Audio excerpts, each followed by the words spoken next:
بسم اللہ الرحمن الرحیم۔ السلام علیکم دوستو، آج ہے 23 اکتوبر 2020۔ آج کی اہم خبریں: امارات کا اسرائیل کے جرائم میں تعاون کا فیصلہ، عالمی تنظیموں کی مذمت۔ متحدہ عرب امارات کی حکومت اسرائیل نوازی میں تمام حدود پامال کر کے صہیونی حکومت کے جرائم میں حصے دار بن گئی۔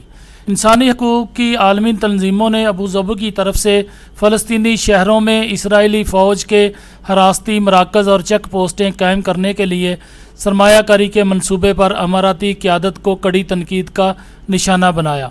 جنیوا میں قائم انسانی حقوق گروہ یورو مڈل ایسٹ نے اپنے بیان میں کہا کہ اسرائیل اور امارات نے مشترکہ طور پر سرمایہ کاری فنڈ قائم کیا ہے، جس سے مقبوضہ شہروں میں صہیونی چوکیوں اور حراستی مراکز کی تجدید میں معاونت ملے گی۔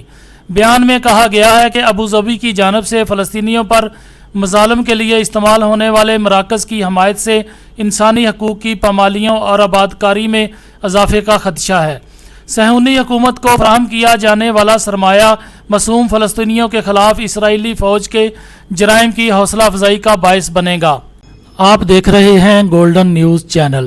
برائے مہربانی ویڈیو کو لائک کریں، شیئر کریں اور کمنٹس باکس میں اپنی رائے کا اظہار کریں، اور چینل کو سبسکرائب کریں اور بیل آئیکن پر کلک کریں تاکہ ہماری آنے والی تمام ویڈیوز آپ باقاعدگی سے دیکھ سکیں۔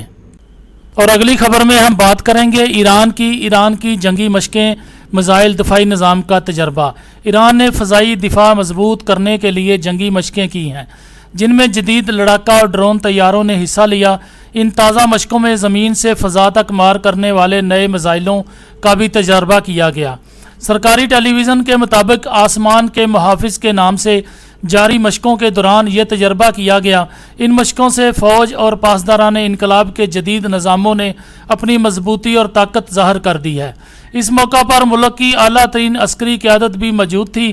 فوجی مشقوں کے نگران بریگیڈیئر جنرل قادر رحیم زادہ نے کہا کہ ان مشقوں کے دوران فضائی دفاعی نظام کا حقیقی جنگی صورتحال کے تناظر میں تجربہ کیا جائے گا، تاکہ کسی بھی بیرونی حملے کی صورت میں ملکی سیکورٹی یقینی بنائی جا سکے۔ اور اگلی خبر میں ہم بات کریں گے امریکہ سے۔ امریکی صدر نے بھارت کو گندا اور بےہودہ قرار دے دیا۔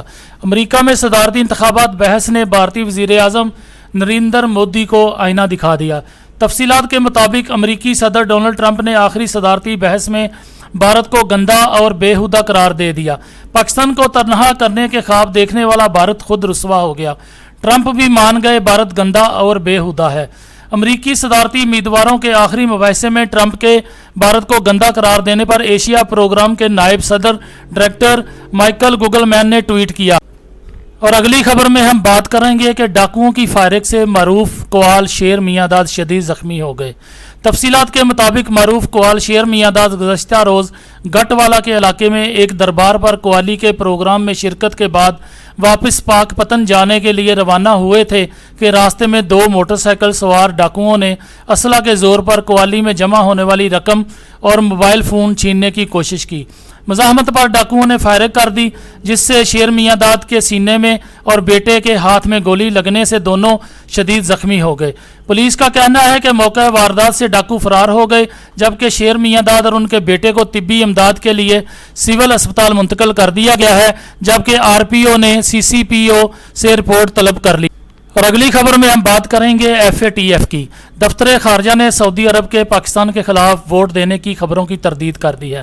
پاکستان کے دفتر خارجہ نے ان خبروں کی تردید کی ہے کہ سعودی عرب نے financial action task force FATF کے اجلاس میں پاکستان کی مخالفت کی ہے۔ انسداد منی لانڈرنگ کے عالمی ادارے FATF کے 3 روزہ اجلاس کا آغاز ہوا ہے، جو 23 اکتوبر تک جاری رہے گا۔ پاکستان کے لیے اس اجلاس کی اہمیت اس لیے بہت زیادہ ہے کیونکہ اس نشست کے دوران پاکستان کی منی لانڈرنگ اور ٹیرر فنانسنگ کے شعبوں میں ہونے والی اب تک کی پیش رفت کا جائزہ لیا جائے گا، جس کی بنیاد پر یہ فیصلہ ہوگا کہ آیا پاکستان کو مزید گرے لسٹ میں رکھا جائے گا یا نہیں۔ اگرچہ اس حوالے سے FATF کی جانب سے کوئی باقاعدہ اعلان تو اب تک سامنے نہیں آیا، تاہم پاکستان میں سماجی رابطے کی ویب سائٹ ٹویٹر پر آج صبح سے یہ افواہ گردش کر رہی ہے کہ پاکستان کی گرے لسٹ سے نکلنے کی کوششوں کو سعودی عرب کی جانب سے مخالفت کا سامنا کرنا پڑا ہے، اور اس حوالے سے سعودی عرب نے پاکستان کے خلاف ووٹ دیا ہے۔ اور آخر میں ہم بات کریں گے دلچسپ اور عجیب و غریب کی۔ پلاسٹک کی بوتل میں دودھ بچوں کے لیے مضر ہے۔ سائنسدانوں نے خبردار کرتے ہوئے کہا ہے کہ بچوں کو دودھ پلانے والی پلاسٹک کی بوتلوں کو اگر زور زور سے ہلایا جائے تو اس عمل میں بے شک بہت سے پلاسٹک کے لاکھوں ذرات دودھ میں چلے جاتے ہیں، جو آخرکار نومولود کے جسم میں پہنچ جاتے ہیں، جو بہت خطرناک ہیں۔ تحقیق کے مطابق اگر 1 لیٹر پاؤڈر والے دودھ کو بوتل میں ہلایا اور ملایا جائے تو 10 سے 40 لاکھ باریک ذرات بھی دودھ میں شامل ہو جاتے ہیں۔ تاہم اب تک یہ ثابت نہیں ہو سکا کہ خوردبینی پلاسٹک بچے کے لیے مضر صحت ہو سکتا ہے یا نہیں۔ تفصیلات کے مطابق ٹرینٹی کالج ڈبلن کے سائنسدان جان بولڈن نے کہا ہے کہ بچوں کی بوتلیں پولی پروپائلین پلاسٹک سے بنی ہوتی ہیں اور 69% بوتلیں میں اسی قسم کا پلاسٹک استعمال کیا جاتا ہے۔ دوستو، آپ دیکھ رہے ہیں گولڈن نیوز چینل۔ برائے مہربانی ویڈیو کو لائک کریں، شیئر کریں اور کمنٹس باکس میں اپنی رائے کا اظہار کریں۔ چینل کو سبسکرائب کریں اور بیل آئیکن پر کلک کریں تاکہ ہماری آنے والی ویڈیوز آپ دیکھ سکیں۔ شکریہ۔